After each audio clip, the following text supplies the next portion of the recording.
what time is it? Your show. Yeah, what time is it? Your show. Yeah, what time is it? Your show. Yeah, he's back from the dead. Your show. Putting it on the map, yeah. Saskatoon. Right next to New York. New York. Yeah, what show, yeah. Your show. What time is it? Your show. Yeah, time to talk some shit, yeah. Your show. You've tuned in, yeah. Yeah, fun Maggie. Bark, bark, wolf, wolf, move on to treat, yeah. Keep listening. Which camera am I looking at? This middle one. Here. Oh, great. It's happening. Oh, it's happening. Here we go. I think we're making awesome. a show. There we go. Welcome to your show. This is Wednesday, February 5th, 2025, I'm told. I'm also told this is episode number 206. This is a show where we're number one. Gary doesn't like doing this anymore, but I like doing it because that's what I remember him doing. We're number one in sidekicks showing up in the afternoon and leaving their own real professional job to do an interview with a famous movie maker. And then that movie maker and us don't kind of align stars. And then it doesn't happen. So that we're number one in that. We're also number one where the overlord of our network is laying on his bed in his chalet, trying not to vomit. And we can see him and he can see us. He's literally, 80 feet away from us, but can't make it into the studio to host his own show, which is your show, which has been hosted by LB for the past 2 days. Also, we have a pre-tape of a band called Sunday Morning Riot. They're playing at 3 Hall this weekend, and we're going to run that before we go into anything else. I want to get that going because after that we have some exciting quarter century J stuff we're going to get into. So the hand, please run that, sir.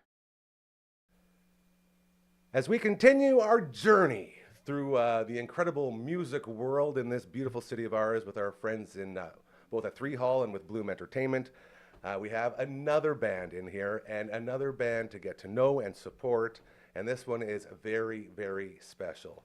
Sunday Morning Riot. Hell of a name. I love it. Shane and Louise are here. Right on. And, it's a very stock question. I was just telling you guys earlier, I've been in radio for like half my life, and it's so hard to come up with different ways to ask the same questions. And everyone always wants to know about the name and how did the name come about. So I hate to be the person who says, how did you come up with the name? But I feel like there was a pretty cool story behind this at some point somewhere. So maybe just touch on it a little bit about where Sunday Morning Riot came from. Okay, yeah.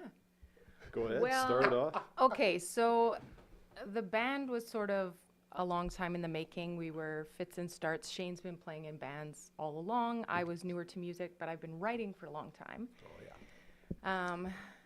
Mostly just playing by myself in my basement, not realizing that my drummer, who is first my husband, Ooh, okay. had any interest in the music that I was writing. I didn't know he thought it was any good. In fact, secretly, I thought he didn't like it at all. Oh, So- hold on real quick. Yeah. Would he just look at you or just come down and be like, can you turn it down a bit or something like that? Was there, what made you I'll feel that answer way? this one. There we go. I mean, the writing has been stellar, since I met Louise, 16 years ago. So she's been writing for probably her whole life. The writing's been amazing. I don't know how you say it, but it's when you perfect things, it's like this detail, the way that she can express herself through words, phrases, it's incredible. So, that's the lyrical point. That always impressed me. Maybe musically, there wasn't a lot of impressing going on, although that's changing a lot in the last, couple of years too. So, which is exciting to see. I mean, we're speaking about Bloom Entertainment. To see musical language start to bloom through, the head man or woman of the band. So I love that. It's great to see. It's been fun to be a part of that journey. both in a marriage and as musical partners. So. Yeah, and that says a lot right there, because a lot of people don't make it through that, right? Like, be it with like the marriage or the band or any of that, because it's just So extra personal. layers, Yeah. right? Yeah. Yeah. So I didn't think he had any interest in the music that I was writing. And it just kind of, now he's expressed, now I know why, because I'm a terrible guitar player. And that probably stands. I've improved since Hey, those it's hard days. to do. It's really hard to do. Yeah, it turns out, especially when you don't really have interest. The guitar was just the prop to write the songs, because I love to sing, I love to write. So anyway, long story short, Shane is a very talented musician. He's been playing for a long time. He's got a lot of really talented, we have talented friends. So our buddy Todd, we were at one of their gigs in the summer at Bangoff, and we just started kind of brainstorming the idea of like, would we want to just try to play some of these songs? So we did, and we didn't have any ideas for the band name. And our friend Todd Peters from Royal Harp, who's our bass player in this band, he was wearing a beautiful shirt with Birds of Paradise on it.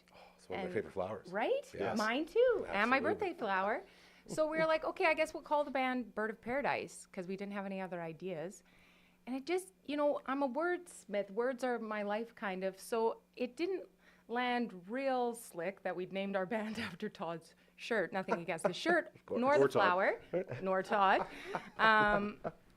But anyway, so a few months later, I was on an airplane to Vancouver, writing a song about how Shane and I met. Ooh, origin story. I like Yeah, that. which Here we was go. like at a prayer meeting. So the song kind of has like a, That's a loose term. yeah, okay. Well, that's a different story for a different day. Of But course. anyway, so I'm writing you a love story. Thanks for interrupting. And awkwardly on the plane, because I keep having to go to the bathroom to,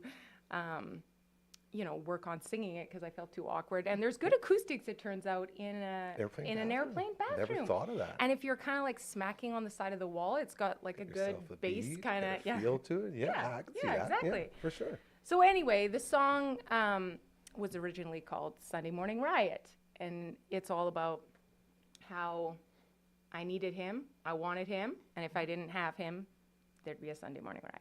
So anyway, obviously, in time, I finally expressed to the other bandmates that nope, I wasn't cool with Bird of Paradise. So Sunday Morning Riot feels like it kind of encapsulates part of our story, but also like as a couple, but also our story like as people of faith and people like exploring what it is to be musicians and what it is to kind of, I don't know, seek what is true or, reevaluate things, not just take them all at face value. I love that. That is absolutely fantastic. In my head, I was thinking, I always had, back when I used to drink, I would have a Sunday morning ride in my brain every Sunday morning. Okay. So I thought That's maybe there's something normal. along like that. That's totally normal. Yeah. So, and it's But it's always that cool. too, right? Well, Yeah. it's always cool to have different meanings. You know the true one, but anyone's free to make up their own sort of road to that. Absolutely. Whatever that is, which is, again, a big way of making it through life. So, Telemiracle fundraiser going on February 8th. You guys will be in the house. Can't wait. As a guy, like I've grown up with Telemiracle. My Auntie Susie has been at Elmwood Lodge forever. She's worked at Cosmo like since I was born. So I've had a close connection with adults with disabilities and with people that really, really benefit from Telemiracles. Like my Auntie Susie, every time I was in Saskatoon, she'd always get to go up and play tambourine, which was awesome. So we'd always make Right sure we're on. watching That's a that, and skill. It's crazy. I can. That's a and real that's why I skill. always laugh. And she's better than me at bowling too, which is. Oh, you come know, on, the she's- doubleheader. Yeah, she was. She's very talented, and so this is near and dear to my heart, and it always has been. Maybe talk a little bit about the fundraiser itself, and I guess sort of the joy things like this bring to not just you guys being able to do your thing to support, but bringing people together to basically make a bigger difference.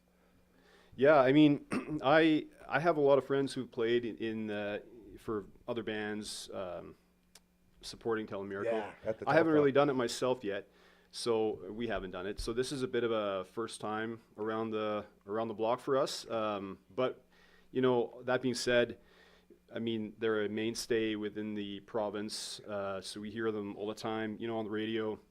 Every year, I guess they have this fundraiser. So, yeah, I don't know a whole lot about what they do. I mean, I've done a little bit of research, but I think Yeah, it was a heavy question. I didn't mean for it to be so heavy. It's just like No, not the at all. idea of getting people together and you being like the precipice. Yeah, for it I is really think cool. I think it's great. I think Yeah. every time you can bring 2, 3, or 4 or 5 bands together for a worthy cause. I mean, we love playing outreach events and Yeah. Well, we discovered early on that we probably weren't going to become rich playing music. No, I'm just kidding. Obviously, we weren't going to. It's for fun. We're You like, never say never, though. we're You never know. look, we're middle-aged parents with like little kids. We're just stoked if we can stay up till 9 p.m. Get out and do something. and yeah. release these songs from our basement, which Mm-hmm. is the main place they get played. So anytime we can be together with people and supporting something, I mean, everybody needs like a reason to get out, and it seems like live music So do is we. something. Yeah, mostly Yeah. we need a reason to get out and get a babysitter. Sure. But live music just feels like something for us that has been sort of on the decline. And it was such a delight to go play an open mic night at the 3 Hall with Bloom Entertainment and just find a group of people that is psyched about live music again, people who actually want to get out of the house I say that all to the time. listen to Bringing music. music back to Broadway, man. Honestly, it's a great thing. it's so wild, special because yeah. it's been, when I first met Shane, he was playing all the time at the Capitol. No, not the Capitol. What was it in those well, days? Lydia's, but At that Lydia's. old Way Lydia's. back, yeah, yeah. Way back at Lydia's, and it was just, there was live music all the time on Broadway. You could kind of wander in off the street without any heads up Absolutely. and just Had find a it. hell of a time. Yeah. Yeah. It's great. So it's just super fun to have a reason to get together, and we're super excited to be able to support something and maybe even get some people who wouldn't ordinarily come out to live music because they're interested in supporting a very worthy organization. That's So it. we're Since we started working with both 3 Hall and Kinger and Sol with Bloom Entertainment, the idea was, let's get these bands in here, promote what you're doing, and get people out to those places. And they noticed right away that there was a want for this. There are people that want to go and experience music in the flesh, like being right there, not just listening, but feeling it, right? And the whole idea of having an experience instead of just pushing a button and listening. And with things like this, like they're doing it so well. And I'm so proud of them for all of this, because it always takes one person to start it. And for a long time, we didn't have that. So now that it's here, so grateful and so thankful that they've taken that step here. And we're so happy as well to be a part, like a little part of all of this that's going on. Real quick before we wrap up, maybe if you can, explain what a show is like for Sunday morning, right? What can people expect when they come out to see you on February 8th at 3 Hall? I know it's another Good loaded question. Yeah, you're really it's making tough, us but think here. it's just, Yeah. I like to give people an opportunity to explain what they're about. And you guys have done a very good job of that already, but maybe just a little cherry on top of what they might see next Saturday. So I think we've struggled to really put our finger on the exact genre. That's perfect, that by the we way. I love that. encapsulate. Never So- put yourself in a box. Okay, Love okay, that. okay, good. I feel Yeah. always like we kind of need to give you a general idea. No. Like, is it death metal? No. I can say for sure it's not death metal. It might turn into that, though. Hey, We'll there's nothing see. wrong We'll with see how that. the band I'm a big death evolves. metal guy. But no, there's like kind of probably like a blues kind of element, Americana. I think our best songs, in my opinion, are the ones that are quite angry. Yeah, something with feelings. Yeah, something with feelings. Emotions, they There's carry through. feelings. You can Absolutely. expect feelings. You can expect laughter, I hope, a good time. Yeah, I think that it's, when because we perform as a two-piece sometimes, and you're going to get a different feel out of that show, whereas we invite our friends to play, which they play with us more often than not, and it's always welcome because they're great. But what you get is like 4, I think, different musical genres kind of mixed in the pot. So it is kind of hard to put our finger on it, but like Louis said, Americana is probably at the top of the list. Blues also at the top of the list. A little bit of spaghetti western as well. So I think it would be best for other people to kind of tell us who we are, because I think we kind of put music forth, and if it somehow bridges a gap between us and them, then that's kind of the whole point, right? Is just trying to get this human experience happening, you know, whether you're on stage or not. I think it doesn't really matter because you're all in this place together under one roof. You don't need to be anything. Maybe that's what you are. You're everything. Like when I first started this place, everyone would always ask me, well, what do you do? And then I would say, well, what do you mean, what do I do? And they say, well, what do you do here? What's the reason for this place? And I'd say, what do you want to do? And then some people just couldn't handle that. They have to have something. I'm like, no, man. Like, if you need something, think of it like Seinfeld. Think of it like a show about nothing. This place can be nothing or everything. Right. It's whatever you want it to be. And I feel like you guys got a nice dose of that in here, which is very cool because it's different. We always say, if you want to stand out, you have to be different. That's it. And if you don't, you're just going to be another person that line under this label, and that's it for you. So I made very sure around here that we keep everything open so we can be anything. And I feel like that's what you guys are doing, which is very, very cool to me. Right on. Yeah, I Really guess like we that. try to not keep it defined. Yeah, you that's know, great. and art is an interesting thing because everybody has their own take on what they see or what they hear. Exactly. So Yeah. and that's fine. I think we'd like to keep it there and not just put ourselves in a box or pigeonhole us in a certain genre or whatever. If it comes to that, fine. But I think it's the open-endedness or the mystery of it is kind of the part of essence it, of it man. all. So Hell yeah. I Yeah. really appreciate that. Again, February 8th, 3 Hall, Sunday Morning Riot. We'll be in the house. You guys have any places where people can go to see your stuff, like social media stuff or anything that you want to plug right now? We have finally entered the world of social media. Oh, boy. Thanks in part to Bloom Entertainment and the open mic night we played a couple weeks ago. So yeah, we do. We've done a few one mic recordings that are on YouTube. We've recorded a few other things that you can find on wherever you stream music. And we're now on Instagram. There you so go. if you want to find any more information about upcoming shows, or you can check it out there. Perfect. And so they just Google Sunday Morning Riot? Sunday Morning Riot. yeah, on YouTube we did a couple of videos with my friend Matt Facca. He does the Sask One mic recording. Yeah, okay. So we did a couple of recordings with him. Awesome. There's a couple of other random shows I think maybe that you'll find, but yeah, There you go. So it's all out there. support them. That's what we're all about here, supporting each other, lifting each other up, and this is another great example of that. Thank you so much to both of you guys for stopping by, and I Yeah. really appreciate it. I look very forward to your big show, and hopefully we'll get you back in here again real soon, and keep talking and keep promoting and keep growing. Right on. Great to Thanks be so here. much. Thanks for Awesome. having us. Thanks, for guys. having us. All right, we're back here. That was Sunday Morning Riot. They're going to be performing February 8th at 3 Hall, doing some amazing stuff. Always love that Gary brings those 3 Hall guests in. It's pretty amazing. One thing that is amazing is Gary's dog, Maggie. We have something called the Maggie Cam, and it's brought to you by Pet Planet on 8th, your pet's natural grocer. Last week we spoke about something about getting your vocal box or your voice ready, doing things like I did nothing like that. You know what? Another thing that's also funny is I feel like Don Cherry. I've heard Don Cherry when he's on set, when he used to be on set on the CBC, he needed it pitch black, silence, as if no one was in the room except for him and Ron, and that's the only way he could perform. We have like not a full house here today, but we have a few things going, and it was like story time in between on that take there, and I was so rattled. I'm like trying to listen to a conversation going on and then remembering what the hell I'm supposed to be saying on here, and then also not swear as much. So we're going to cut to a Maggie Cam.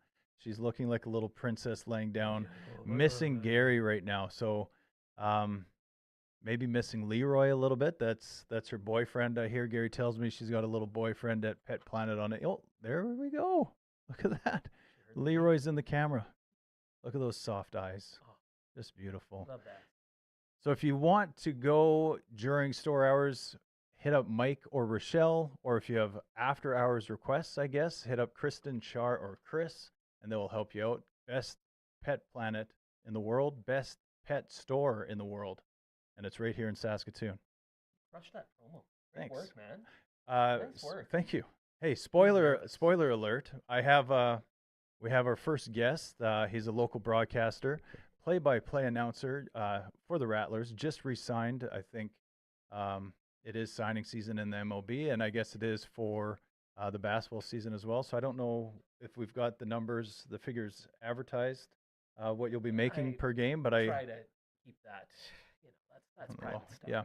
It's not Let's a. just say It's there's a not. reason I can come here at 3:45 on a Wednesday afternoon. Gotcha. So this is Simon Hyatt. Money's not an issue.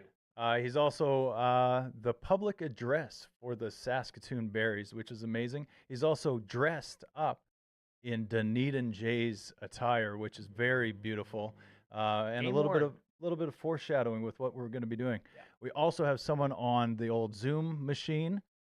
He's all the way around the world because this is the all the way around table or something like that is what Gary says. I sit here a that's lot, right. but I never pay attention. I You're- just chime you're in killing it, man. from time to You're time. doing So great. let's if the phenom can the magic hand. There he is. Hey! This is Adrian Balerjean. And apparently he's riding on the subway or he's in a toilet. Public restroom it might be. Where are you, AJ? I'm just on the train. We just went by the MCG and where Alright. they play the Australian Open. And I'm about to get off at Flinders Street Station because I don't think anybody on the train appreciates me talking out loud. Okay. Well, Can you hear me? yeah, We you're can hear you. perfect. And I don't, you know All right, what? cool. Now you're just getting a taste of it. I think you need to just pull yourself away from the situation. It doesn't matter. I see people in public transit talking all the time on podcasts, and I always wonder what it's like around them. Like if I was that guy's neighbor, would I just be getting a free show? Would I be annoyed because it's just my daily routine and this jackbutt's talking about the Toronto Blue Jays? And there's that person that just looked at you. He's like, "Who are the Toronto Blue Jays?" Lovely. This is an opportunity to teach people about Saskatoon. Spread the word. Oh, and he's frozen. Which is also something that's happening in Saskatoon today. it has- We're all frozen. It is so cold here. Yeah, cold and snowy. This takes me back to the first episode where I was in Moose It's Jaw. frozen. I Otherwise, was in Moose Jaw. Oh, Heard him there for a second. do we have a guest? Do we have another guest, AJ? Thinking friends, wherever he goes. You're married, Adrian.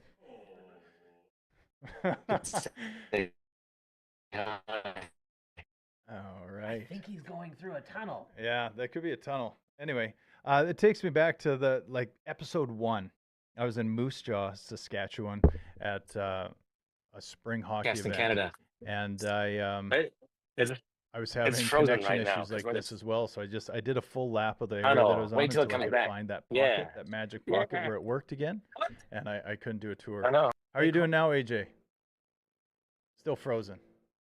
All right. They call Moose Jaw the Australia of Saskatchewan. Do they? Yeah, it's down under, down there at the bottom of. They're very clever. No, not. That was pretty clever. Thank you. All right, so the reason Simon is dressed in all Blue Jay stuff is that we're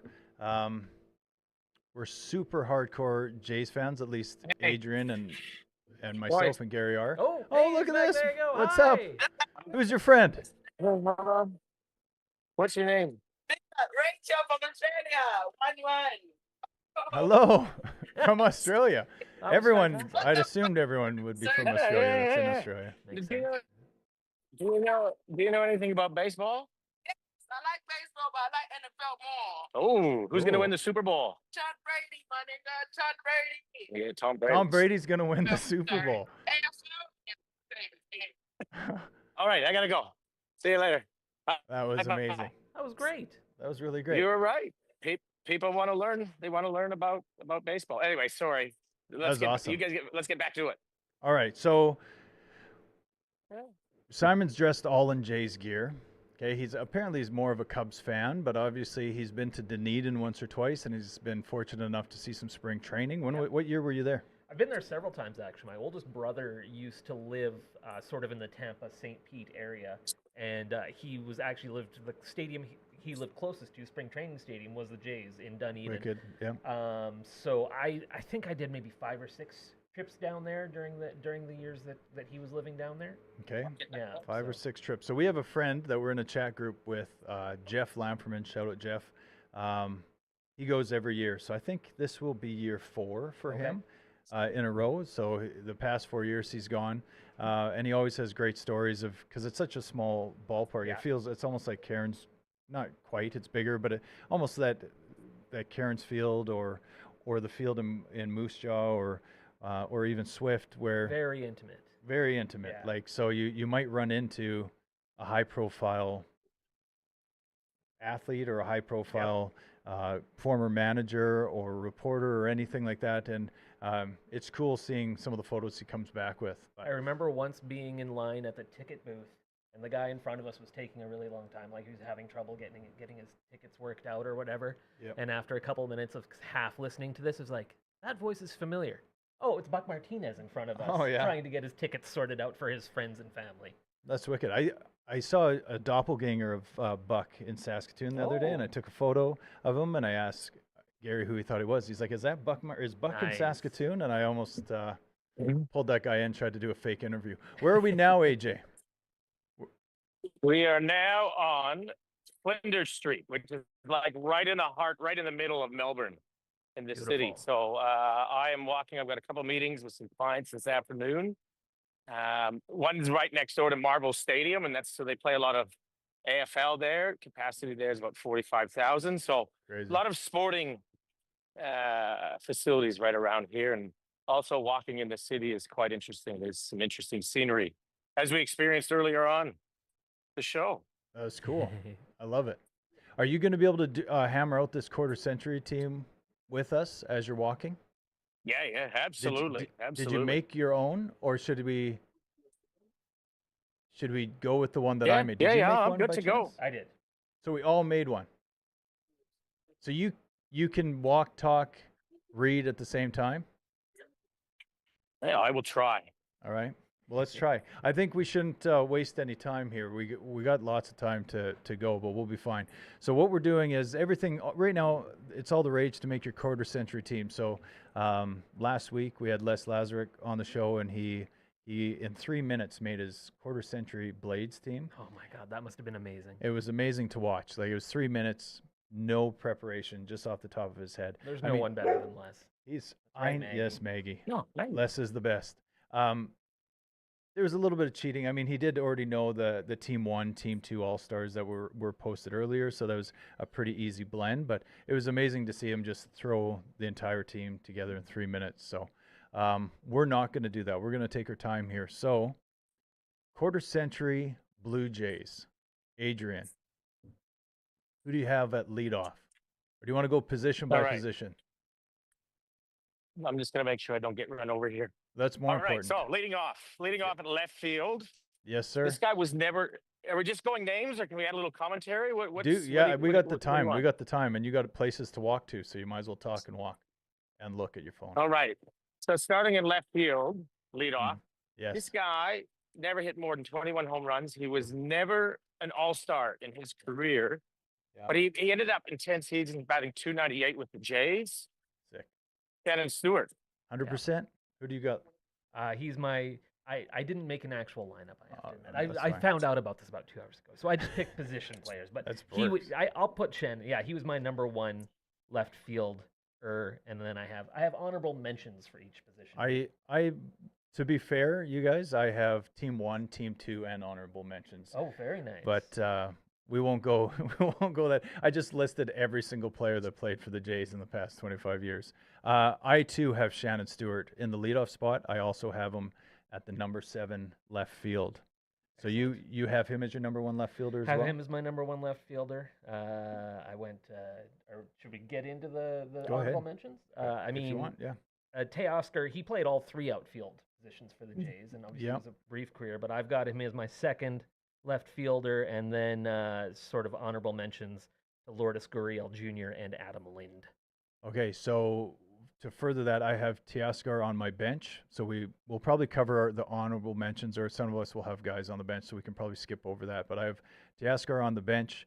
I have on Team 2, I got Lourdes Gurriel Jr. starting in left field. I have Kevin Pillar on the bench for that Team 2 because he can cover center field and Yeah, I left have field. him as a center fielder for sure. Yeah. So, AJ, let's move right along here, my friend. We got in the 2 spot. Should be obvious, I think. I think. Well, I don't know. So batting number 2, playing right field, led the league in home runs in 2010, 2011. 6-time All-Star Jose Bautista In the 2 spot. Yeah, well, I mean, in the 2 spot. I get like I said, I didn't make an actual lineup, but Sorry. I get what you're saying. Or the problem we're going to run into is these are all-star teams, and typically Right. you're going to put Joey Bats there in the 4 spot or maybe 3, but you got so many guys that you can plunk into those spots that that's a great call there, and obviously I think he's your number 1 right fielder. 100%. I haven't been. 8.3 WAR in 2011. 8.3 is an That's insane. WAR. That is insane. I think anything. What are they saying? Grade is like 5. Yeah. If you're like Hall of Fame best seasons are like around, you're getting 9, maybe 10. Right, because if you look at all-time WAR leaders, and besides the ridiculous ones that are up over 100, but if a guy's played 10 to 12 seasons and he's got 50 to 60 WAR, that's pretty insane. You're looking at probably a Hall of Fame. You're in the Hall of Fame, and then you got freaks that are up over 100 for some unexplained reason. Right. Do we have a sense? Does our audience should we explain WAR a little bit? I don't know if you can, 100%. I can give you a very basic, rudimentary explanation. It stands for wins above replacement. So you imagine your absolute replacement, complete average player, each number of WAR. So for example, as we said, 8.3 WAR. The calculation, and it takes everything into account. It takes offense and defense. The theory is that Jose Bautista by himself in 2011 was responsible for 8.3 Blue Jay wins. Yeah. And it doesn't quite work out. I've nerded out a couple days where I've taken the WAR of every player of a single team, particularly the Blue Jays, and I've added their WAR values, including the guys in the negative, to see if I get the total WAR that was projected for the team at the start of the year, or where they are in the lineup, like if that WAR matches their wins total, right? It doesn't always work that way, but it's close. It's close. And it's interesting. It's a cool stat. It's not a perfect stat, but it's cool. It's a really good way to measure players against each other, specifically players that play different positions, players that play in different eras. It's a really useful comparison, more than I think it is a straight thing that's going to be, okay, you have 9 more wins because of this guy. 100%. But during free agency, when you go and sign someone, like the Blue Jay fans are hoping we get Pete Alonso or Alex Bregman or some impact bat added to the roster this year, you can look at their value and say it's like, okay, Pete's worth 2, Alex is worth 4. You'd get them for different reasons, or if you could get both of them. But say the Jays are projected to get 82 wins or 84 wins so far with their current lineup. Well, that player could add another 2 wins, which could mean a playoff appearance or something like that. So it's fun to nerd out on that. Really fun nerding out is fantasy baseball. And Jay Mays, my brother, made a fantasy baseball league kind of situated around WAR and similar metrics the best he could within the algorithm of Yahoo and all the stats. And then he was in a draft, just a public one time, and invited some people to this league, and then invited some friends. And there was a guy named AJ that signed up because we emailed everybody. And so there's a guy named AJ, and for a full year, everyone in the draft thought it was Adrian Belerjan that's walking through here. And we would tell jokes and make references and talk about our childhood, and this guy had no clue what we were talking about, just some guy. And then accountant? Then I clicked and I messaged AJ, and Adrian's like, what are you talking about? I don't do fantasy baseball. And then I found this guy, and it's AJ Smith-Sucre from Toronto. He's actually from Toronto. I thought you were going to say AJ Smith-Shaver, who's a pitcher for the Braves. That would be deadly if that was cool. the situation. It was not, but AJ's been nice. He's been in the draft for 10 years. Does not know anybody in it. Just found out that we're all, for the most part, from Saskatchewan, or commuted to Vancouver, Calgary, or for the Walkers, somewhere nice in BC. But it's absolutely hilarious that we thought AJ was there. How did you come across? What's how that? did you come across AJ Sucre's details? Like, how did he get on your email list? Well, Jason was in a public draft at the time, so he invited all the friends, and then just in case we didn't get enough guys, he also invited these guys. So he's like, who did you invite? I'm like, well, I invited AJ. Like, everyone that would have been in our chat group. Like I sent everybody this Yes. invite, and it's just hilarious that for a full year we thought it was you. Anyway, I have a fantasy baseball addiction All problem. right. I play in so many leagues, it's Yeah. ridiculous. But my home league, we're celebrating our 30th anniversary this year. National League only, 4x4, old school. so you don't have it online.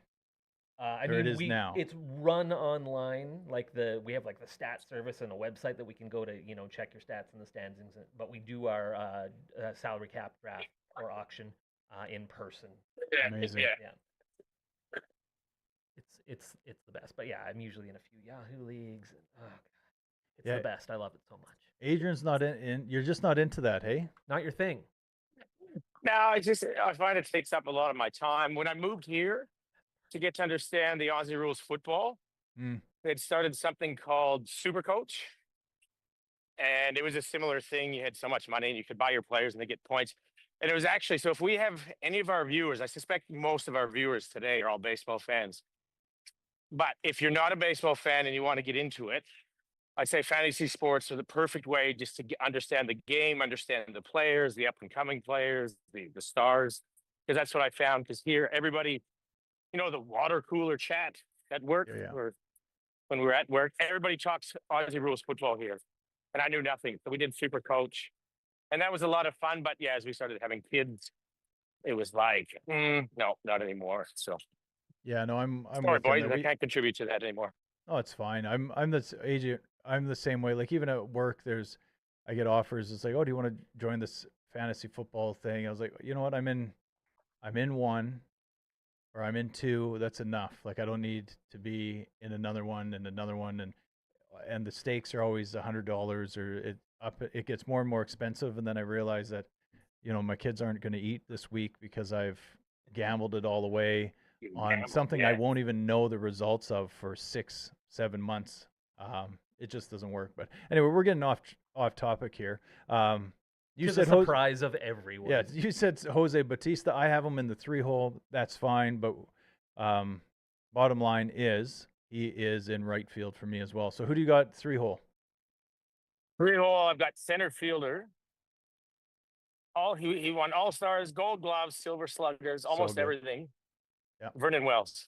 100%. He is also my starting center fielder. Yeah, we're in complete agreement. Vernon Yeah. Wells, center field. Kevin Pillar backing him up. I got V-Dub down a ways in the order just because I couldn't justify having him where you have him in the order. But you obviously have to have him there because he was so integral during the years that he played. It's a shame that they didn't do more damage, I would say, during those years. But Can I quickly mention another WAR thing?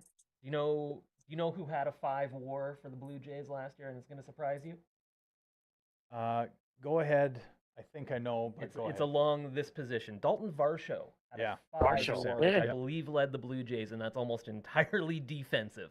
So that's one of the great things about WARs. It takes the complete picture. It's not just and then you'll have some people that start separating it into D WAR, Right. and it's like, okay, what is this guy bringing to the table?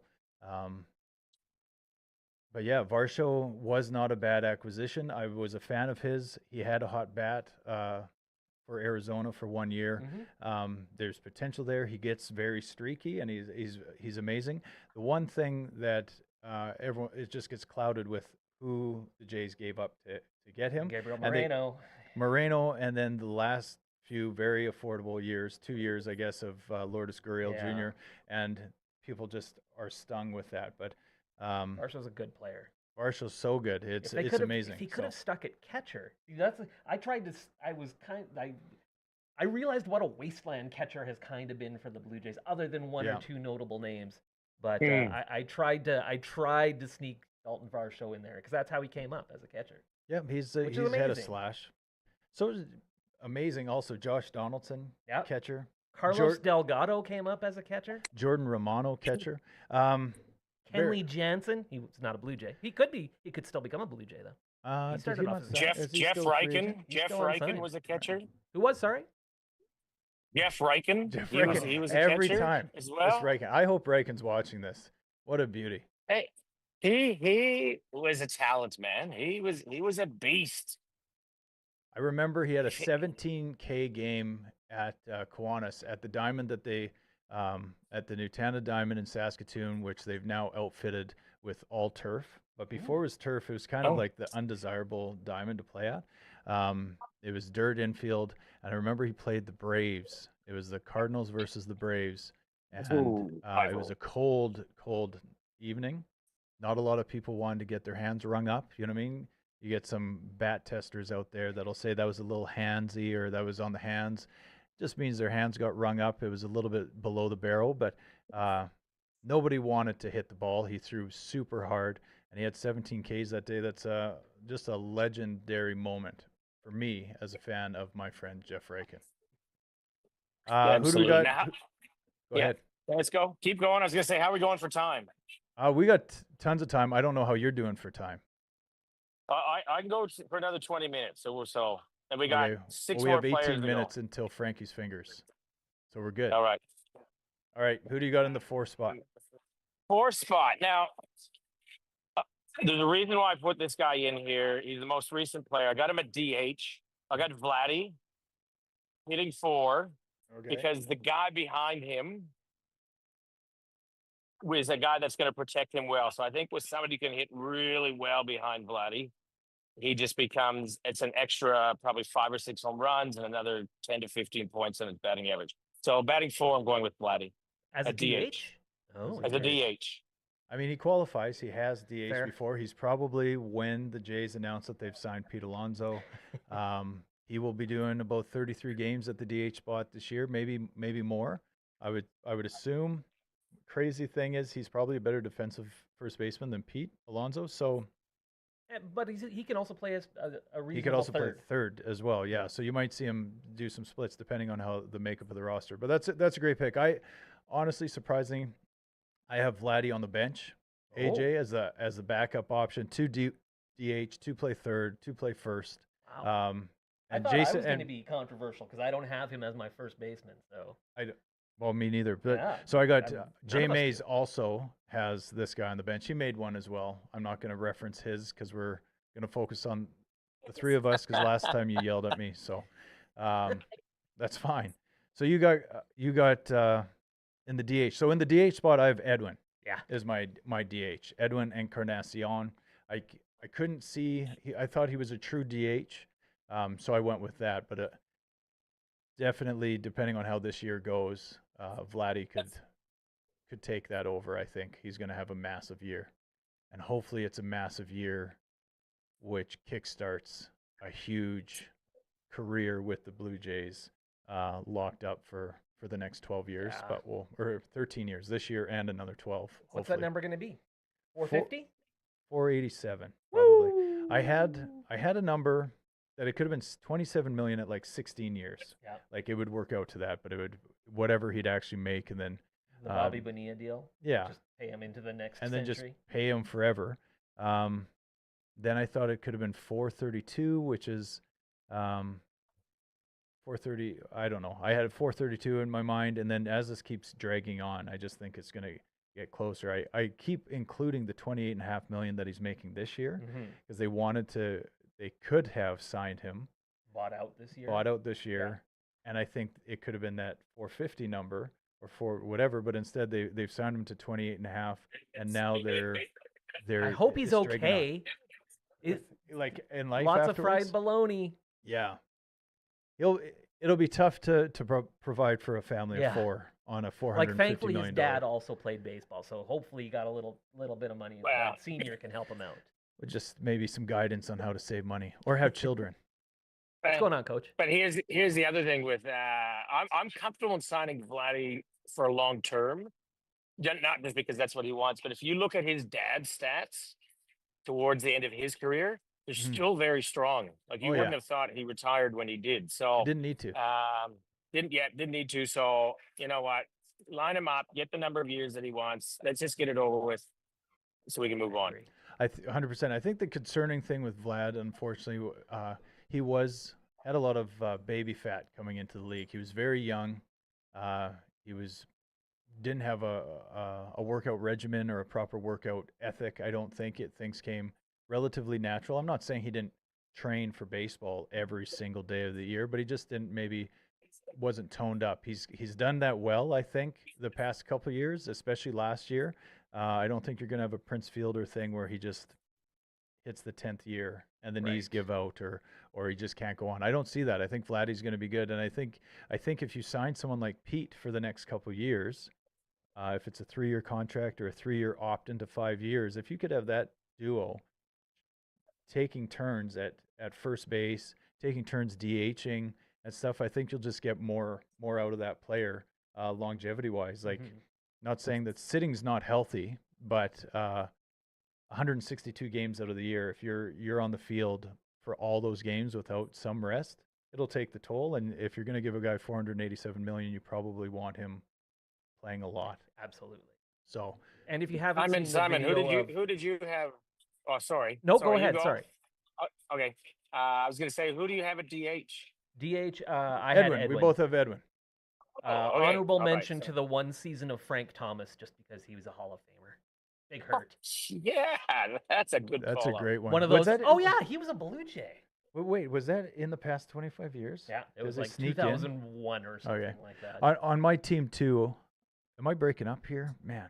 On my team too, I have Adam Lind as the DH. Actually, he's my little shout out there. I briefly had him as my fourth left fielder. I had Adam Lind, who had a very good career. He did have a very good career. It's fun doing this stuff because you get to remember some guys, and then how good the Jays, like how many good players they had on the team that just was said that it wasn't enough. Like they just didn't quite have enough. But it's like they had some really solid players. So many guys with real short peaks is what I found when I was going through. Like so many guys who had like 2 or 3 or 4 really good seasons. More so on the pitching side. I really struggled to put together my pitching staff beyond a couple of the obvious names, which we'll get to. Yeah. But short peaks, but just like excellence during that time. True. And then it's funny, as I mentioned, we had Les on before with the Jays, and he was talking about how it's hard to create an all-century Blades team because it's a junior level. So it's like maximum you're going to be 4 years, maybe 5 or whatever, but it's going to be, you're looking at guys that play 2 or 3 years, and you might have that superstar like Martin Erat that comes through the thing, but he's only there for a year. It's like, so he doesn't make the talent, but he's maybe the most successful out of the entire bunch. So it's interesting like that. But I found that curious that the longevity of baseball players with one organization isn't as great as I thought it would be. It's like a 5-year window. Okay, let's move on, AJ. So you got 1, 2, 3, 4. Can you just remind me? Can you remind me again? How long did Les go through his full list? 3 minutes. Like 3 minutes, okay? Because we've got 13 minutes left, and we've still got 4 or 5 players, and so let's rip. Batting 5, playing first base, Carlos Delgado. He's my 4-hole, and he's at third base. Yeah, 100%. And first base. And sorry, on the 3 spot. I just could make fun of myself endlessly here for doing that. But he would protect Vladdy amazingly. Like if this team could be real life, that would be.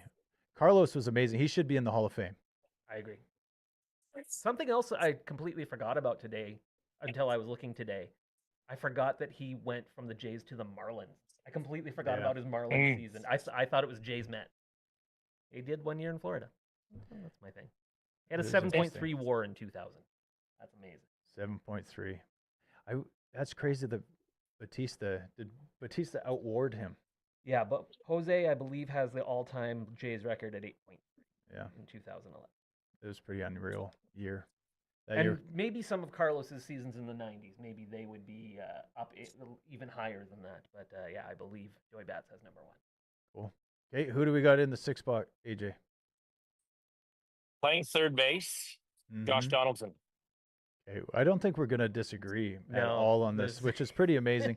I have him batting 2. Just he was an MVP, and I couldn't get past the Josh Jose thing. And to be fair, I don't know if they got along amazingly. I don't know what the team dynamic there was. There's just a couple moments, not to each other, but there is like Jose was being sold short a little bit, and they're just like going on. They're like, I saw one interview. post game where a reporter was like, "What do you think of the season Josh is having? Is he just a lock for the MVP? What a treat it must be to be able to bat behind him." And all Jose said is, to be able to put up an MVP number, you have to have greatness behind you. And then I'm like, oh, he's giving himself the Yeah. biggest compliment in the world, but he's not wrong. Like if Jose doesn't bat behind Josh, if he stays in with the A's, Yeah. and he's got Mark Canha or whoever Mm-hmm. batting behind him, Not like quite is he going to be the same? Is he going to be the same? Probably not. I think that was a great move for both guys. Also originally a Chicago Cub. Traded him away for Canadian Rich Harden. Which I saw Rich Harden play when I was at Wrigley. No, not Wrigley Field. I saw Rich the day he got traded. Oh, I think we were Jay Mays' 30th birthday. We were in Chicago, and we were at U.S. Cellular, which was White Sox, and the A's were there, and he was supposed to be on the field. And then I believe You got the news. do I have that correct? He went A's to the Cubs, or No one's Cubs calling A's? you on it. Yeah, it doesn't matter. That was his first day, so he went Cubs okay. A's, right? So he was like So in it's the- it's a 9-minute call here. 9-minute call. Way to keep Go us ahead. honest, coach. Thank you. Okay, who do you got 7th spot? Batting, Well, batting third base, I have 7th Josh spot. Donaldson. yeah. I think there's the backup guys, Scott Rowland, Troy Glass. Obviously, they have a kind of interesting thing Yeah. because they got traded for each other. And then Scott Rowland was the one who got traded to bring in Edwin Encarnacion. And Edwin. then backing up Matt Chapman with a Chapman. soft spot for Eric Hinsky. Wow, well done. I have in team 2. I got Troy Glaus as well, but he only 2 years. But you can't sell short. He had a great 2 years. He was really good actually. When you look at the numbers, Yep. and you don't appreciate it. AJ, keep us moving here. We're running out of time now. Yeah, you talk about short time with the Jays, playing second base, batting 7. He had 45 home runs in that 1 year in 2021. Marcus Semien. You know what? I had Aaron Hill. I have Marcus Semien on the bench, but you're right. I had Marcus in my lineup for this, and then there's something I don't know. Maybe Jay Mays was in my ear saying Aaron Hill's got to be the guy because he was at least there for 6 years or whatever it was. We went through the exact same thought process. Yeah. Marcus Semien, that one season, 2017, amazing, 7.1 WAR. But Aaron Hill, 5.8 in 2009, 5.2 in 2008. I'm guessing that was. I made a typo there, but yeah, Aaron Hill. That's definitely one of the guys that made me go, oh right, Aaron freaking Hill. He was good. He was good. Not as good as Marcus Semien's 1 year though, which I respect. Why 1 AJ year. would put him Yeah. there. It was amazing though that he was on fire. He couldn't miss, and you knew the Jays weren't getting him back. Who do you got next? Batting 8, shortstop, little recency bias. I still think there's a lot ahead of him. Hopefully with us, Bo Bichette. Absolutely. Yep. I have him batting in front of Aaron Hill, but it's fine. Yeah, I got Bichette at shortstop. No arguments sweep. there.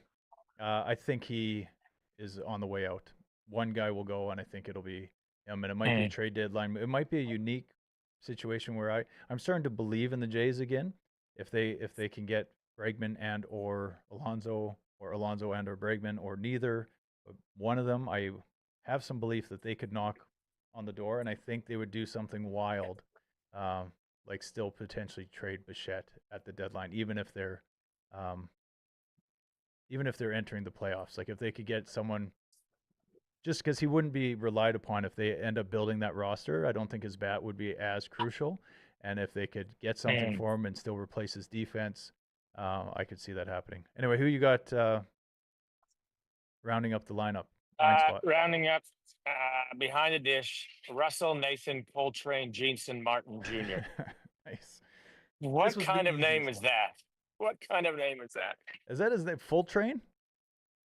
Russell, Nathan, Coltrane, Jensen, Martin. Wow. That's impressive. I think that was, I'm sure Buck has talked about that on air before, but you got anything on Russ? Russ, I mean, a Canadian, first of all. Yes. It was time, an amazing career. Pirates, Yankees, Blue Jays. And yeah, as I started to say, this was the easiest choice. I think my backup is JP Arancibia. Mhm. Oh, yeah. But Who's your bench, AJ? Who do you got on the bench? For catcher, I had Darren Fletcher, but on the bench, I've actually got Edward Encarnacion on the bench. Yep. 'Cause and then I had Kevin Pillar, left-handed bat off the bench, Justin Smoke, backup at shortstop, Jose Reyes, and George Springer. I think you have way too long of a bench there. You made A bigger lot than of guys who 26. aren't going to be happy about their playing time. No, I have Danny Jansen as my backup catcher. Fletcher could have been there. Zahner could have been there. But we don't have time, so we're gonna rip. We're gonna fast through this like we always do. So now your entire rotation, all 5, go. All right. Roy Halladay, Yep. Gosman, Yep. Hyunjung Ryu, Nope. Burley, and Burnett. Wow. So different. Okay, I'm Halliday, Gosman, J.A. Happ, Marcus Stroman, Ricky Romero. Roy Halladay, R.A. Dickey, Marcus Stroman, Aaron Sanchez, often forgotten about how great Yeah. he was, Robbie Ray. Okay, for to even make it more fun for my team too, I have Robbie Ray, AJ Burnett, Jose Barrios, Mark Burley, and Chris Bassett, which is funny that we're all over the map. Ricky Romero was like that ultimate thing that I was talking about, like so good, and then what happened? Like Yeah. it didn't seem like he even had injury issues. He just stopped being a good pitcher. But he became a good announcer. Did he really? Yeah, that's what He he's doing would now. have to be Vancouver he would have to be Canadians. one of the Jays' worst opening day starters. Because we've got a lot of good ones. Like when you look at the list that we all Yeah. talked about, I just don't see how Romero fits up there. But can You know respect what's funny? the You know what's call. funny? We're rushing AJ. If you're not in a rush, I'm not in a rush. I don't have to pick up my kids until 6:30, so that I got an hour and a half before I have to pick them up from ski trip. So if Gary's dad is watching this, we're gonna get some bang for your buck here. We might go over a minute or two. I'm looking at the clock like it matters. I don't care where Phenom has to go. You know what I mean? Doesn't bother me. The hand The is shaking. weather, the snow, the streets that you can't even traverse. Yeah, the Doesn't hand matter. is the hand shaking his fist at me right now. Oh, he is. He does. Okay, we can't go that far. All right. We can't go that far. So we will rip. We will also rip through your entire bullpen.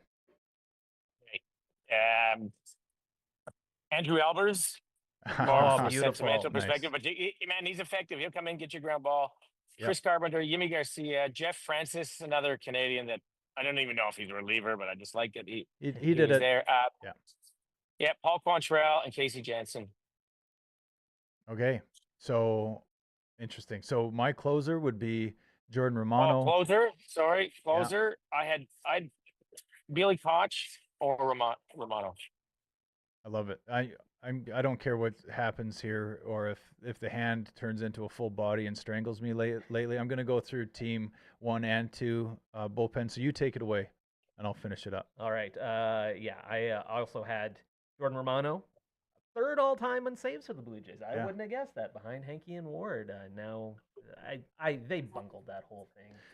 He's He- a Philly this year. He should not be a Philly. It's who they brought in with parallel money, but also similar injury concern, and bringing back like Hoffman's. It would be amazing if they could have both. It's too bad that they didn't want to pay Romano like $8 million. Like I understand you have to get value and you have to have what those players bring to the table and how much war they bring to the table or how much. But it's like sometimes they evaluated him at $6.5 million, so they wouldn't go to 8, even though he's your third all-time And a local kid. save. Yeah, and he's from Toronto. Yeah. Like I think there's something else going on. I think there's. Oh. He's not going to get through the year. okay. You mean, can he certainly record had this trouble last bit, year. save this clip, and then if he has 55 saves, I'll look like an idiot. But I don't think he gets through the year. That's fair, and I don't know if Hoffman does either, which took the same. That's fair too. But because he did allegedly had 2 other contracts on the table with more money, and then they did the physical and they turned it down, and then he came to the Jays, and Jays was like, we got our guy for the money, let's not do a physical, let's just roll with what he's got this year, and he might be fine all year. Okay, so keep going. Other relievers, I only have a few because I just did closers and then like a couple guys that popped in my brain. Okay. BJ Ryan, I don't know if anyone mentioned him. He was really good when he was a Jays he's good. closer. Yep. Yeah, great call. Casey Jansen, I think somebody mentioned. He was a Yep. really good closer. And then I threw in Joe Biagini. because you need the comedic relief. That's and awesome. I interviewed him once, and it's one of my favorite stories that I ever did in my career. He's such a character and a pretty good, solid pitcher. For a Rule 5 pick, Yeah. twice, he was really good. Yeah. And he was a hilarious interview for Super sure. funny. Super much fun. awkward. Check it out on YouTube. Shaw TV Saskatoon, Joe Biagini. Nice plug. little plug. That's Yeah. awesome. For the I didn't- place I don't work anymore. That's fine. That's who you got. So I'll take it off. I got, for my closer was Jordan Romano, like we talked about. I have setup guy or closer. Controversially, Roberto Osuna, because he was lights out. It's tough. I mean, here's the thing: you can be punished for your past, but you what you did on the field still exists. So we could say that about Zahner as well, whether it was legit or There's a few of anything like those that. There's a guys. few of those I guys, remember today. and unfortunately, that's just human nature. And some people have terrible nature about them, but they will still put up good He was numbers. great. And he was great, and I cheered the crap for him, and I cheered him all the way back home to Mexico when he left too. So I have Casey Janssen also in a setup-ish role. I got Brett Cecil as my lefty. Good one. I got Jason Fraser. I got Scott Downs as a lefty. We got Paul Quantrill as well. Made it, even though he just barely made that century mark. And then we got Kelvin good Escobar call. as my swing man, because he did both, right? Yeah, he closed and then became a starter. Is that Yeah, what it was wild. Yeah. I'd forgotten that as well until this afternoon. Also, when I was doing some studying. So then on my team too, much to the chagrin of the chinless hand back there, but Billy Koch as the closer. We got BJ Ryan set up. We got Ken Giles set up. We got lefty Tim Miza, who's still rocking it. We got Aaron Loop still around. I don't know if Ryan Taper's in there anymore, but he's around. I got Jesse Litch and then Dustin McGowan as a swing guy that could start you some games if you need. So that's it. Honorable mention, Max Scherzer. The Jays signed Max Scherzer. He could be on it right now. I don't care. As long as he steps foot, like as long as he makes a .1 inning. No, that's not possible. Third of an inning? A third of an Yeah. inning. Thank you. If he makes a third of an inning, and that's it, he's got to be in consideration for one of the greatest Blue Jays to ever. He's like That's a a Frank great signing. Thomas. Yeah, Yes. totally. Yeah. Like, amazing signing for 15 million, 15 and a Yeah. half. Who cares? That's one of those who cares how much he is. It's for a year. Shout out David Wells. Yeah. Shout out, you had Ori Dickey, so I don't need to. And I thought Homer Bush was an interesting one too. And Another guy I got to interview and who was awesome. and we'd be remiss if we didn't shout out Gary's Orlando Hudson. Could have played Yeah, some O-Dog, for could have played some sure. second base for one of the teams. I have him on team 2. So that's it. AJ, where Yeah, you no, got to that's go? it. We made it. We're only 4 minutes early. The hands Yeah, really no, we're doing pissed. good. The hands dad's pumped because he's getting lots of work done. So it's good. All right, perfect timing. We got through it. Loved it. I don't think there'd be many people you can question who we've named, and I don't think we've missed anyone. We've got feel pretty good top about our big list. dog hitters. Yeah. You know what? Second base. I'm gonna. This will be my final parting words. I found second base. There's actually a lot of interesting guys. So we had Simeon. We talked about O-Dog, Homer Bush, Aaron Hill, Devon Travis. He was supposed to be Another Supposed to be. Canadian big guy, man, right? and Yeah. he just is he? Is he I think Canadian? So yeah.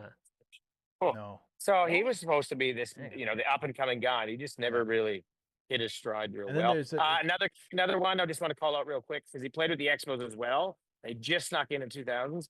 Darren Fletcher, the Honda Dish. Yeah, you had him. That's awesome.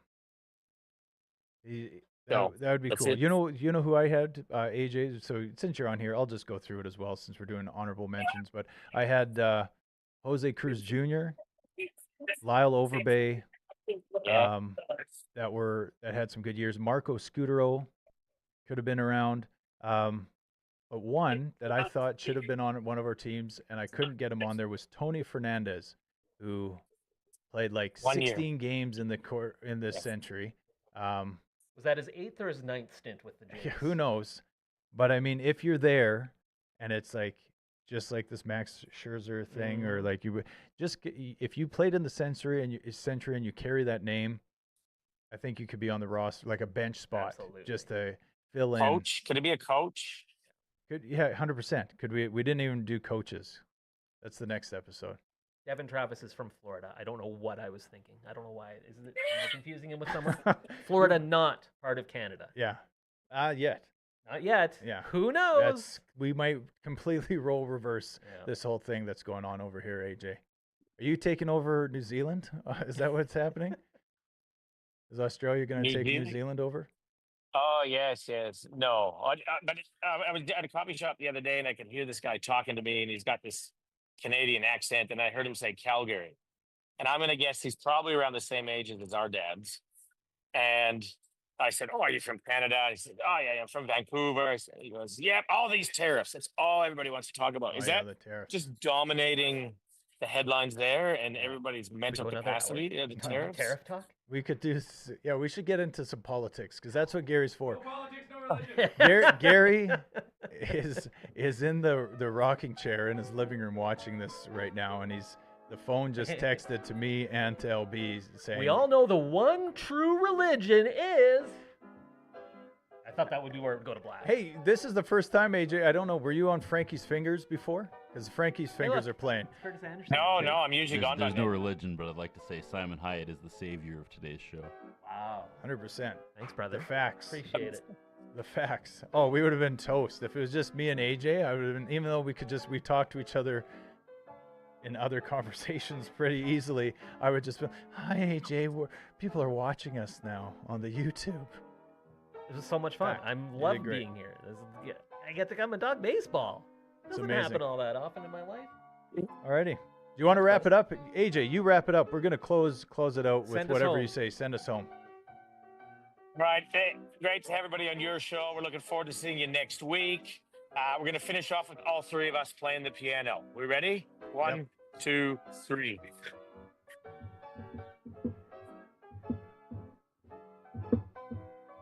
Take it easy, boys.